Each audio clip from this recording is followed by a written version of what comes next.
Oi pessoal, como é que vocês estão? Espero que vocês estejam bem. Vamos dar prosseguimento a mais uma videoaula. Hoje a gente vai continuar o nosso conteúdo, né? Só precisando recapitular algumas partezinhas específicas, né? Então a gente vinha falando da matéria, né? Quais eram as propriedades que formam a matéria, né? Então a gente viu que a matéria, né? Ela pode ser definida por um conceito bem simples, né?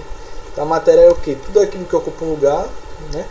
Ou seja, que tem o seu volume ou seja, tudo aquilo que ocupa um lugar no espaço, né?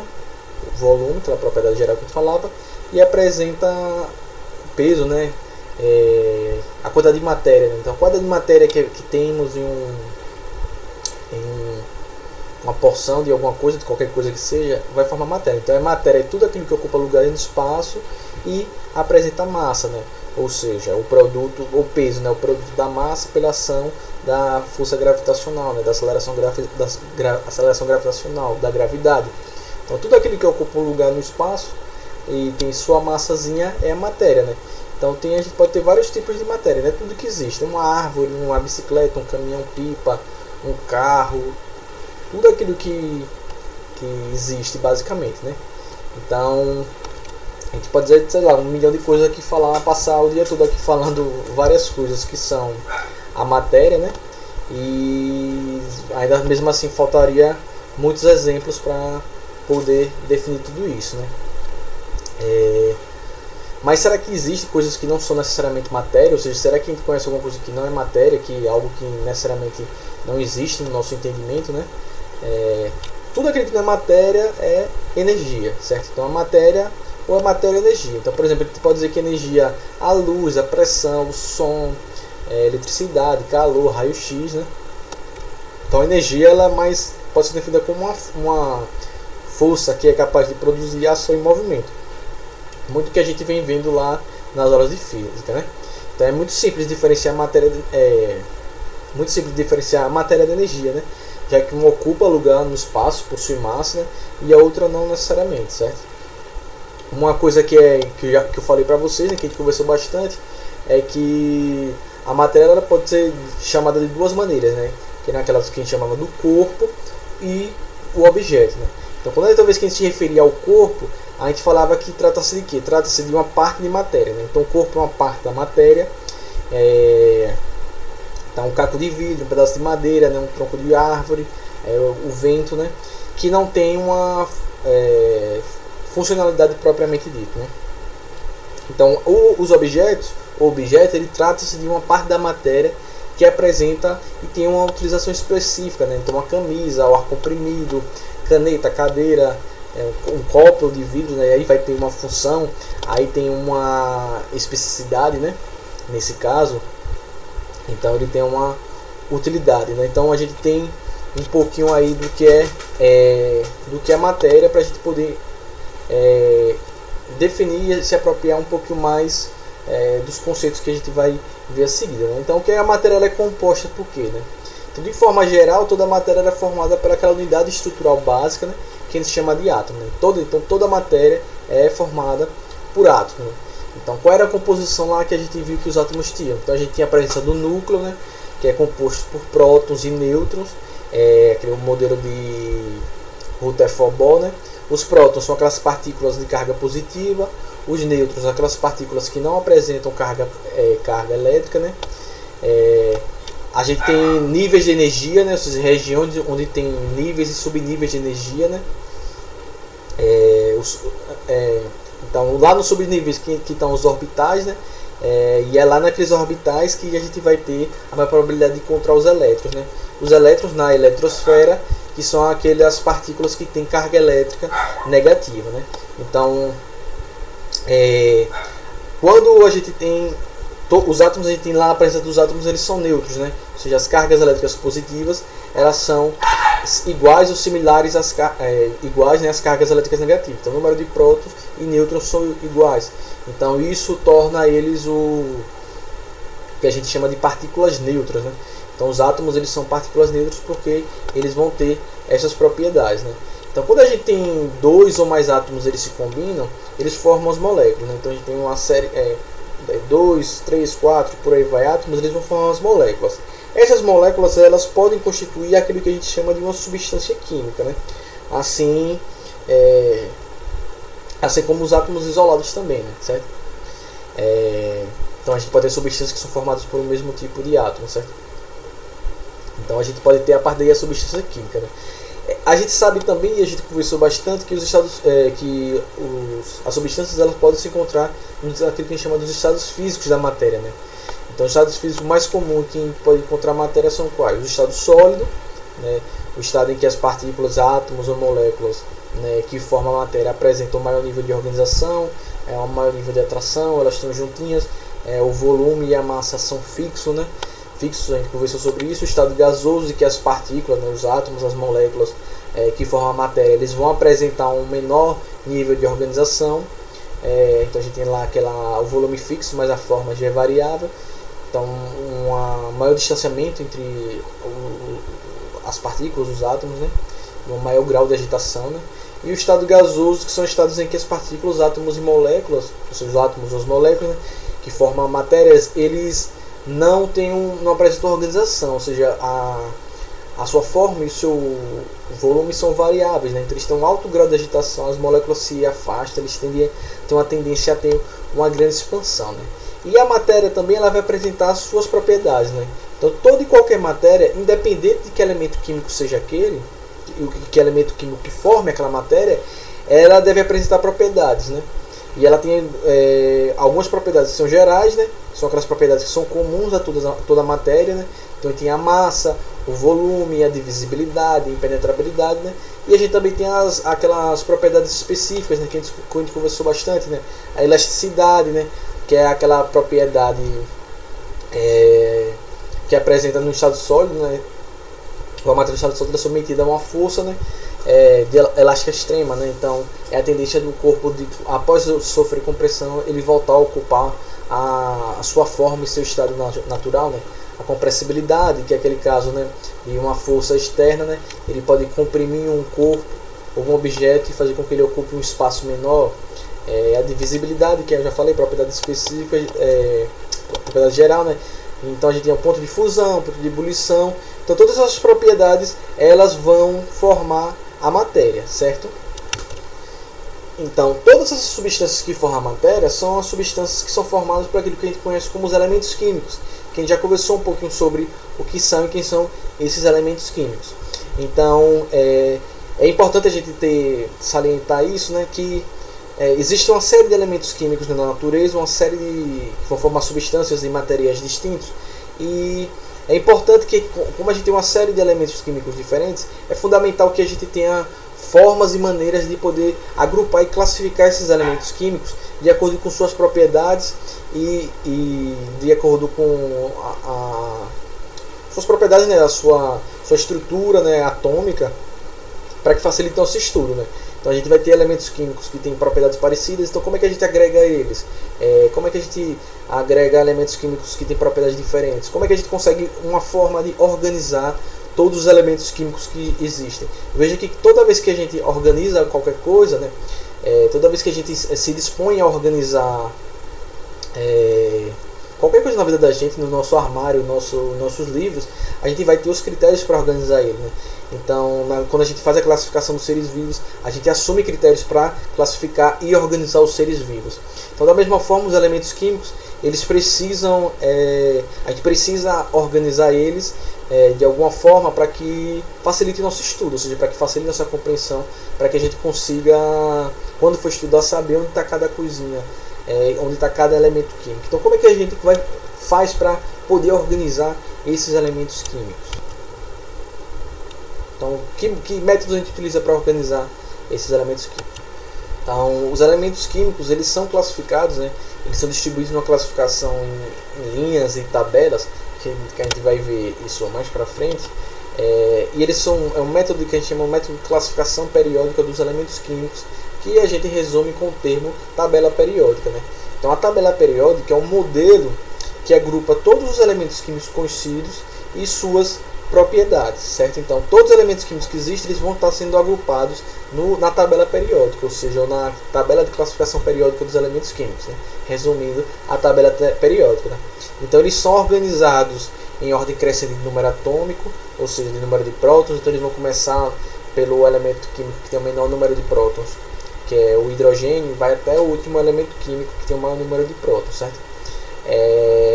No total, tipo, a tabela periódica mais atualizada, ela apresenta 118 elementos químicos, certo? Que podem ser 92 naturais e 26 artificiais. Tem algumas variações, né? Eu já encontrei no livro de vocês, por exemplo, ele vem dizendo que tem ele vem numa proporção diferente, né? No livro de vocês ele informa assim, que são 88 naturais e 30 artificiais. O que são esses artificiais? São elementos químicos que eles não existem na natureza, eles foram criados pelo ser humano, né? Pelos cientistas criaram esses 30 elementos químicos novos, né? Mas eles estão todos agrupados no mesmo sistema de classificação, certo?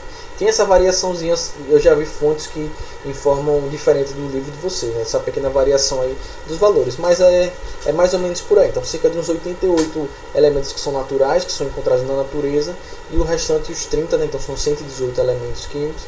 Os outros 30, eles são elementos artificiais, ou seja, eles são elementos que foram criados artificialmente pelo ser humano, mas eles estão lá agrupados porque eles vão ter as suas propriedades também, certo? Antes da gente falar propriamente dito da tabela periódica, eu mostrei ela para vocês, vou falar um pouquinho da história de como surgiu a tabela periódica, ou seja, como é que aconteceu, quem foi que inventou isso, quem começou a organizar essa tabela periódica, né? Então, esse princípio de organização dos elementos químicos nessa tabela, ela foi formada originalmente por um químico, né? Ele era um químico russo, que é o Dmitry Mendeleev. Ele nasceu em 1834 e morreu em 1907. E ele, né, é considerado um dos gênios da humanidade, né, junto com Einstein, Newton, Darwin e por aí vai, né? Ele ganhou isso porque esse título de gênio, né? Porque os trabalhos dele focava muito com a questão da periodicidade dos elementos químicos, ou seja, as propriedades características que os elementos químicos possuíam, que possibilitavam esse processo de ordenamento e agrupamento deles, certo? Então o Mendeleev ele fez, né, vários estudos sobre as propriedades dos elementos químicos e suas massas atômicas. Então ele começou a pegar os elementos químicos que eram conhecidos e foi lá estudando suas propriedades, suas massas atômicas, estudando esses dois principais fatores, né, todas as propriedades e as massas atômicas. Então lá por volta dos anos de 1860, né, lá no finalzinho, de 1869, 1870, ele começou a juntar todas as informações sobre os elementos conhecidos na época, né? Então ele começou a pegar tudo que já tinha sido estudado sobre os elementos químicos, ele começou a coletar esse material e começou a criar um tipo de manual, certo? Que ia agregando essas informações das propriedades atômicas, né, e dos elementos, né, e das massas atômicas dos elementos químicos, né? Então ele ia anotando os dados em vários cartõezinhos, né, e ia aprendendo na parede lá do laboratório dele. Então ele pegava um cartãozinho, anotava lá, sei lá, oxigênio, aí anotava as informações, propriedades, a massa atômica, tudo que já era conhecido, e ele foi fazendo isso manual. E aí ele ia colando, fixando, né, prendendo na parede do laboratório. E quando ele ia observando e ele ia olhando esses cartõezinhos anotados, quando ele via que tinha alguma semelhança, né, entre alguns desses cartões e propriedades de massa, aí ele ia mudando a posição dos cartões, ou seja, ele ia trocando a ordem e ia aproximando quem era mais parecido e deixando mais distante quem era menos parecido. E aí ele ia ordenando isso, tudo que ele conhecia. E entre alguns cartões, em meio a esses cartões, ele ia deixando nessa sequência alguns espaços vazios, né? Então ele ia fazendo as fileiras dos cartões e em alguma dessas fileiras ele ia deixando espaços vazios, né?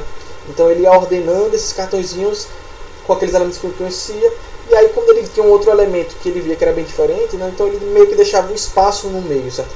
Ele deixava um espaço vazio e ele ia colocando em ordem e ao mesmo tempo ia deixando esses espaços vazios, né, na sequência dos cartões. Ele percebeu o que ele percebeu? Ou seja, ele via que tinha algum padrão de semelhança e depois viu um outro elemento que era conhecido que era bem diferente desse outro. Então ele via que ele ia ordenando elementos que tinham massa atômica parecida, que tinham propriedades parecidas, e depois viu um elemento que a massa era muito diferente. E aí ele deixava esse espaço. Então ele faz isso por quê? Porque ele compreendeu que esses espaços eram muito provavelmente de elementos químicos que existiam, mas que eram desconhecidos. Então veja o nível de raciocínio que esse sujeito teve. Ele percebeu que existiam alguns elementos químicos que eram, pelo estudo dele de ordenamento, ele percebeu que existiam alguns elementos químicos que provavelmente existiam, provavelmente tinham aquelas propriedades e aquelas características que preenchiam aqueles espaços vazios que ele deixou, mas que não se conhecia, certo? Então ele falou, olha, esse espaço aqui é para um elemento químico que um dia eu vou descobrir, eu sei que ele existe, mas ele não foi descoberto ainda. Então eu vou deixar esse espaço aqui, que é para colocar ele quando descobrirem ele no futuro, né? Então a organização dos elementos foi, depois que ele organizou tudo que ele conhecia, tudo que era conhecido na ciência até onde tinha, então ele apresentou o Mendeleev essa organização, né, para a comunidade científica, e aí deu a origem ao que a gente conhece como a tabela periódica, né? Então os elementos químicos estão dispostos em várias filas horizontais, como ele foi montando no laboratório dele, de acordo com as massas atômicas crescentes, e também a gente tem umas colunas verticais que colocam os elementos semelhantes, de propriedades semelhantes, né? Então ele fazia várias filas, então essas filas até um limite, né? Aí depois ele ia fazendo a fila embaixo, essa fila da ordem crescente das massas atômicas, e ele deixava nas colunas verticais, ele deixava nas linhas, né, verticais, e nas colunas, nas verticais, ele ia agrupando os elementos que tinham propriedades parecidas. Então veja o que ele fez, né? Então foi dessa forma que ele foi organizar e organizou a primeira tabela periódica, né? Aquela previsão que o Mendeleev fez quanto à propriedade dos elementos químicos a serem descobertos, acabou que se confirmou, né? Ou seja, se descobriu muito tempos depois, né, de que ele fez essa organização, a descoberta de vários elementos químicos que preenchiam, ou seja, depois que ele fez e que ele deixou os espaços vazios, um dia vai ter alguma coisa aqui, foram descobertos os elementos, e esses elementos eles se encaixavam exatamente nas previsões que ele tinha, de que ali ia existir um elemento químico que tinha uma massa atômica, que tinha uma propriedade física e química que ele não sabia o que era, mas que existia, né? Então a prova que veio isso foi a chegada de alguns elementos como o galho e o germânio, né? E eles foram posicionados na tabela justamente onde Mendeleev predeterminou, ou seja, suas propriedades, ou seja, as propriedades daqueles elementos que ele não conhecia, ele já previu que ali naquele espaço iam ter aqueles elementos e eles iam ter tais propriedades, ou seja, tal massa atômica aproximada, tal propriedade. E aí, tempos depois, quando descobriram esses elementos, por exemplo, do germânio, percebeu que ele encaixava ali e ele já conhecia as propriedades daqueles elementos químicos que não eram nem conhecidos, né? Então, imagine qual o nível de abstração desse sujeito. No início como a gente sabe, os átomos eles são organizados, como a gente já conversou, né, pelo seu número atômico. Isso não foi ou seja, seu número de prótons. Isso não foi uma conclusão do Mendeleev, né, certo? No início do século XX teve um outro cientista, né, um físico químico inglês, né, o Henry Moseley, não é Mendeleev, é Moseley. Ele estudava, né, ele examinava os espectros de raio-x dos elementos lá depois da descoberta da radioatividade, né? Ele foi que descobriu, ele foi um dos cientistas que contribuiu para a descoberta que todos os átomos de um mesmo elemento químico apresentam a mesma carga nuclear. Ou seja, ele percebeu que átomos de um mesmo elemento químico eles tinham o mesmo número de prótons, que consistia no número atômico do elemento, né? Então, a partir dos estudos com raio-x, ele identificou isso, né?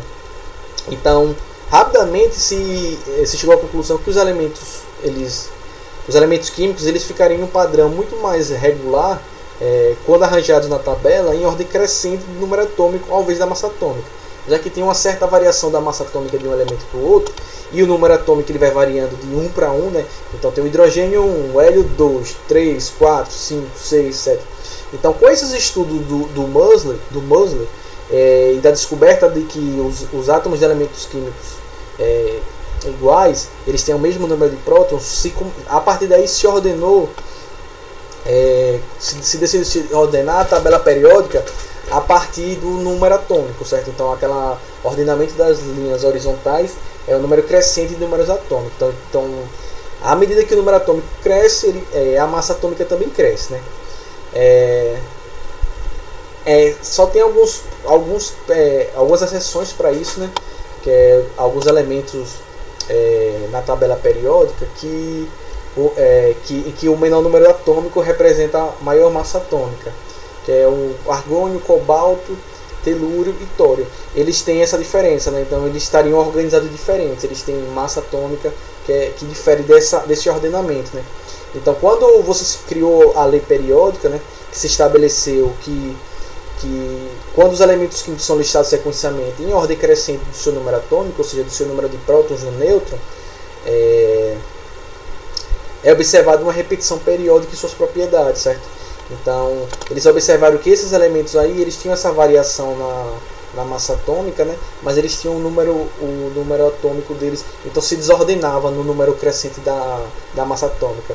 Então, quando você percebeu que você somando os prótons que você tem dentro do átomo dos elementos químicos, você conseguia ordenar de forma periódica, ou seja, seguindo o ritmo crescente, com suas propriedades sem fugir de um ordenamento, né? Então, com isso,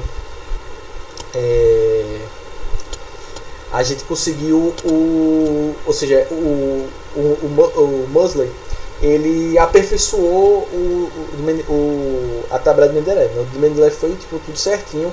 Ele usou as propriedades dos elementos, o número crescente de massa atômica, porque realmente os elementos químicos eles vão aumentando de massa atômica, né? E ele conseguiu ordenar e casava com essa proposta do Moseley. Só que o Moseley, hoje em dia a tabela é organizada, não é muito diferente da tabela do Mendeleev, mas é organizada pelo número crescente de número atômico porque ele é mais preciso, e principalmente nessa variação aí de alguns elementos químicos que estariam desordenados devido a essa diferenciação aí na sua massa atômica, por exemplo, daqueles 4 elementos químicos. Então, hoje em dia a tabela periódica ela é organizada não mais pelo número crescente de massa atômica, né? Ela é organizada pelo número crescente de número atômico, ou seja, de número de prótons que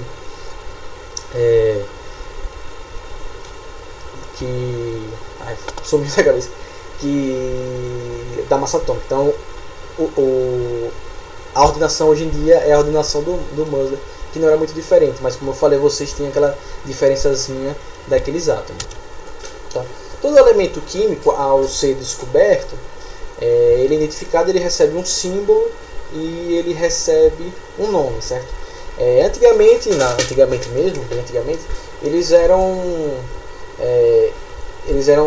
eles recebiam simbologias e nomenclaturas diversas, né? Então na Idade Média, na Grécia Antiga, a gente tinha várias formas, né, de símbolos, triângulos, o símbolo até de masculino e feminino. Antigamente o ferro era representado pelo masculino, o cobre pelo feminino. Ou seja, tinha várias simbologias, vários símbolos para representar que elemento químico era aquele, o ouro, e por aí vai, né? Então existiam várias nomenclaturas diferentes até, e durante muito tempo, como os elementos químicos eles eram dados com seus nomes em gregos, lá principalmente no tempo dos filósofos, né? Dos primeiros filósofos, né, na Grécia Antiga, mas depois se adotou o latim para dar nomenclatura dos elementos químicos, né? Então, por isso que tem vários elementos químicos que tem nos seus símbolos, que a gente já viu, por exemplo, o AU, né? O AU é o ouro. O ouro deveria repassar, porque não é OU, ele é AU porque ele vem do latim, né? Que é aurum. O chumbo, né? Que é o PL, porque ele vem do plumbo, que é do latim. O potássio tem a letra K, porque é do latim kalium, ou seja, tem uma série de elementos químicos que eles eram, as suas nomenclaturas eram dadas a partir da sua escrita no latim, né? Então tem vários desses casos, alguns coincidem, né? O O, que representa o ouro, ou o oxigênio, certo? E depois, alguns elementos que quando foram sendo descobertos, eles acabavam recebendo nomes em homenagem a cientistas importantes, a químicos importantes, como o Mendeleev, né, que tem um elemento químico Mendeleev, né, que foi um elemento químico que foi descoberto e foi dado o nome em homenagem ao Mendeleev, né, que foi esse primeiro organizador da tabela periódica. Ou, por exemplo, o polônio, né? O polônio, ele é um elemento químico que ele recebeu esse nome em homenagem. Ele foi descoberto pela Marie Curie, ou Marie Curie, né, que eu já conversei com vocês quando eu estava falando lá de física. Ela descobriu o polônio, né? Então, como ela era polonesa, né, ela deu o nome do elemento químico polônio em homenagem ao país dela, era e ainda existe, né, a Polônia, certo? Então, eles podem vir escrito, então a gente não dá para nos confundir, né, nisso, né, achar que aí vem AU, mas que diabo é AU? AU é ouro, é porque eles têm a nomenclatura de origem do latim, né, da escritura em latim, então era inicial em latim, mas tem alguns outros que confundem, conhecido, né, tipo oxigênio, hidrogênio, porque aí ou é coincidência ou é porque eles já têm nomenclaturas mais recentes. E aí, como eu falei, né, os elementos eles eram representados por simbologias cada vez mais distintas, né? Então a partir de um cientista, né, o Johann Jacob Berzelius, né? Ele foi um dos principais químicos orgânicos da história, um dos fundadores da química, né? Ele nasceu na Suécia em 1979 e em 1813 ele foi o que determinou, né, o processo de classificação e a simbologia dos elementos químicos, né? Então ele tem uma história fundamental, principalmente com a parte da química orgânica, e ele introduziu vários elementos químicos, né? Então vários elementos químicos que existem, né? Ele descobriu tipo, selênio, tório, bário, sílico, césio, por exemplo. São vários elementos químicos que foram descobertos por ele. Ele é bastante importante também porque ele que foi que determinou. Porque o que acontece?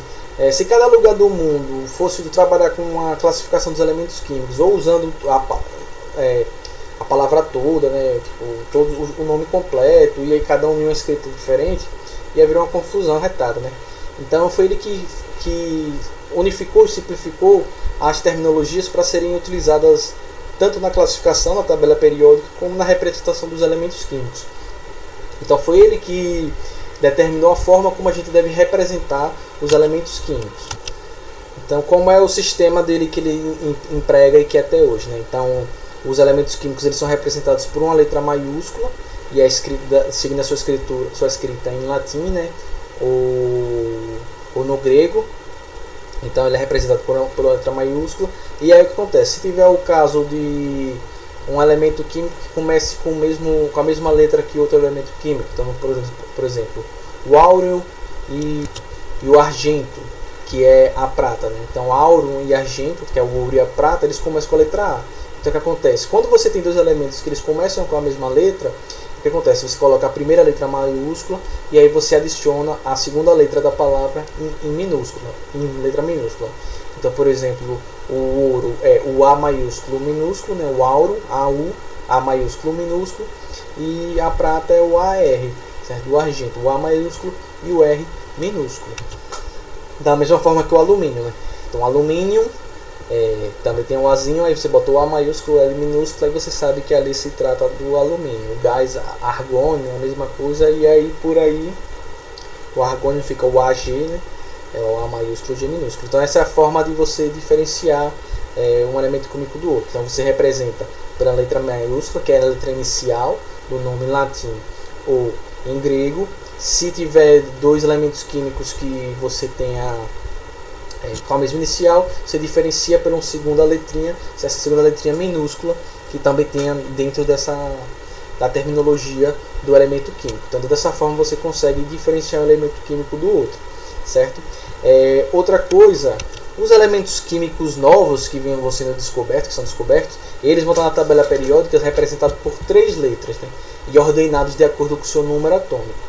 Então, se vocês pegarem uma tabela, a gente vai discutir a tabela periódica no próximo vídeo, não se preocupe não, certo? Estou trazendo um pouquinho da história, da classificação, o porquê de cada coisa. Então, os elementos químicos novos, eles recebem 3 letras, eles são ordenados na tabela de acordo com o seu número crescente, obviamente, né, como todos os outros do seu número atômico, até que dê um nome a eles. Enquanto eles não têm nome, descobriu eles não ganharam o nome ainda, então eles são adicionados à tabela periódica, na posição de acordo com o seu número atômico, mas são dadas 3 letrinhas temporárias a ele. Quando alguém batizar o sujeito, aí ele vai receber, certo? Então essa que eu queria trazer um pouquinho hoje, da história da descoberta da matéria, de como a gente decidiu, como dos elementos químicos, como é que se decidiu ordenar os elementos químicos de acordo com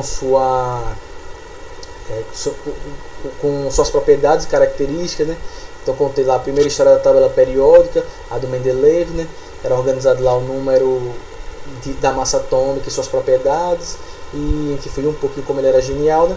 E depois a gente viu lá que o inglês lá, o Moseley, ele traz essa nova abordagem que é atualizada até hoje, que é a ordem crescente do número atômico, quando ele observou que cada átomo de elemento químico só tinha um número específico de prótons, certo? Espero que vocês tenham entendido. Até a próxima aula. Qualquer dúvida, me mandem as dúvidas. Fiquem bem e até mais. Tchau.